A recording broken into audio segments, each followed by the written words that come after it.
12वीच्या मुलांना आज तुम्ही शुभेच्छा दिल्या, कसं म्हणता? आपलं हे फ्युचर आहे.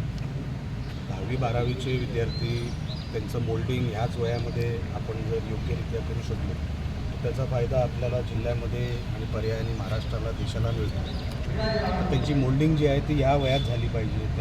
त्यांना कुठल्या दिशेने उद्या वाटचाल करायची, त्याची संधी उपलब्ध कशी होईल, त्याच्यासाठी आमच्यासारख्या राजकारणी जर कामाला आले तर अशा कार्यक्रमाला जास्त फायदा होईल आणि विद्यार्थ्यांना पण एक प्लॅटफॉर्म मिळतो, एक कौतुकाची थाप मिळते. तर त्या अनुषंगाने असे कार्यक्रम सन्माननीय सीताराम गावडे साहेबांनी घेतले, त्याबद्दल मी त्यांचे मनापासून कौतुक करतो आणि आभार मानतो. सर, ऑपरेशन टायगरची चर्चा नेहमीच शिवसेनेकडनं होत असते. याच पार्श्वभूमीवर उद्या उद्धव ठाकरेंनी आपल्या निवासस्थानी खासदारांची बैठक ठेवलेली आहे, कसं पाहताय? ते नेहमी बैठका ठेवत असतात, पण त्यांच्या बैठकांमध्ये किती आमदार खासदार राहतात हे एकदा मोजून बघा. आता विश्वास राहिला नाही. ते नेहमी मिटिंग लावतात. मागे पण तुम्हाला आठवत असेल, आता एक 10 दिवसापूर्वी मिटिंग लावली, अनेक खासदार उपस्थित राहिले नाहीत. मग मिटिंग पुढचे पोस्टपोन करण्याची नामुष्की त्यांच्यावर आली. आणि ऑपरेशन टायगर हे काय एका महिन्यात चालू आहे, दुसऱ्या असं काय विषय तो नाही. आमच्याकडे सातत्याने इन्कमिंग सुरू आहे. सगळ्यांना आमच्या पक्षामध्ये येण्यामध्ये इंटरेस्ट आहे. त्यांना माहिती कामं होतात या पक्षामध्ये. सन्माननीय शिंदेसाहेब 24 तास अवेलेबल आहेत. संघटनेचं पाठबळ मिळतं. कानाकोपऱ्यामध्ये शिवसेना पसरलेली आहे. अशा संघटनेमध्ये त्यांना काम करायची इच्छा आहे. आणि आता दुसऱ्या बाजूला विरोधकांकडे आता काहीच नाही. सगळी भांडी रिकामी झालेली आहेत. देण्यासारखं काय नाही, लोकांकडे काय नाही आणि संपर्कही नाही.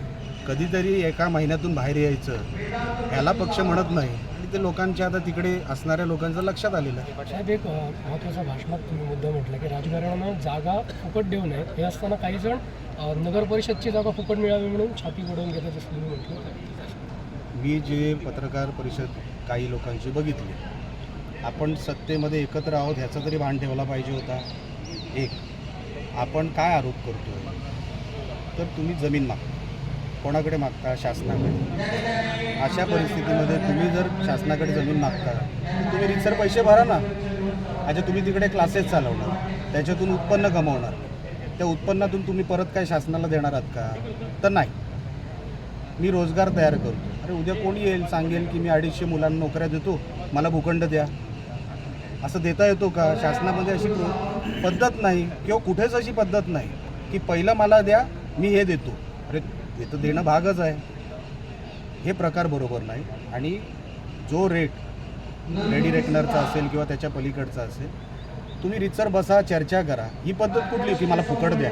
असं फुकट कोणाला देत नाही. सर, एक शिक्षकी शाळा ज्या आहेत आपल्या जिल्ह्यातल्या, त्याचा फार प्रश्न गंभीर आहे. बहिणी परवा शिक्षण मंत्र्यांनी त्या गोष्टीकडे लक्ष खेचलेलं आहे. तर आपण दोघेही या भागातले आमदार आहात. एक शिक्षकी शाळेचा प्रश्न जो आहे, जटिल आहे, तो सोडवण्यासाठी कसे प्रयत्न करतात? आता अधिवेशन सुरू होणार आहे 22 तारखेपासून. मी आणि केसरकर साहेब त्याच्यावरती मार्ग काढू. लेखी स्वरूपामध्ये तुमच्याकडे जे आलं आहे ते लवकरात लवकर आमच्याकडे द्या. त्याचा फॉलोअप आम्ही घेतो. साहेब, ऑपरेशन टायगरवरच राज्यमंत्री प्रतापराव जाधवांनी एक असा मोठा दावा केला आहे की ऑपरेशन टायगर आता अंतिम टप्प्यात पोहोचले असून ते पूर्णत्वात गेले आहे. शिवसेनेचे मुख्य नेते एकनाथ शिंदे ज्या दिवशी योग्य वेळ आणि मुहूर्त ठरवतील त्या दिवशी ऑपरेशन पूर्ण होईल. एकदम बरोबर. शुभेच्छा. तसं होणार नाही. कुडाळमधील ते मच्छिंद्र कांबळे यांनी नाट्यगृहासाठी 10 कोटी, तर मामा वरेकर नाट्यगृहासाठी 10 कोटी, असा एकूण 20 कोटीचा निधी प्राप्त झाला. मी सन्माननीय शिंदे साहेबांचे आभार मानतो. आणि हा जो विषय होता हा गंभीर विषय होता. मागच्या काही सोशल मीडियाच्या काही बातम्या झाल्या त्याच्यावरती आणि लोकांनी टीका करणं. मागच्या 10 वर्षामध्ये त्याच्यावरती कसलंही काम झालं नाही. म्हणून मामा वरेरकर सभागृहासाठी आणि मच्छिंद्र कांबळी सभागृहासाठी 10 कोटी रुपये सन्माननीय शिंदे साहेबांनी, राज्याच्या उपमुख्यमंत्र्यांनी मला दिले, मतदारसंघासाठी दिले. त्यांचं मी मनापासून आभार मानतो की त्यांनी गरज ओळखली आणि त्या गरजेपोटी आज ते आम्हाला पैसे ऑफिशियली मिळालेले आहेत.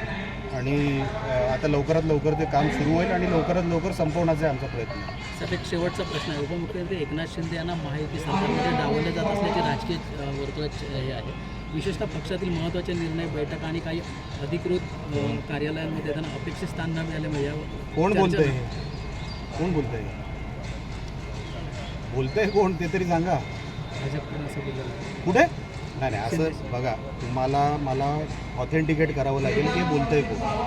तोपर्यंत मी या प्रश्नाचं उत्तर देऊ शकत नाही. साहेबांना काय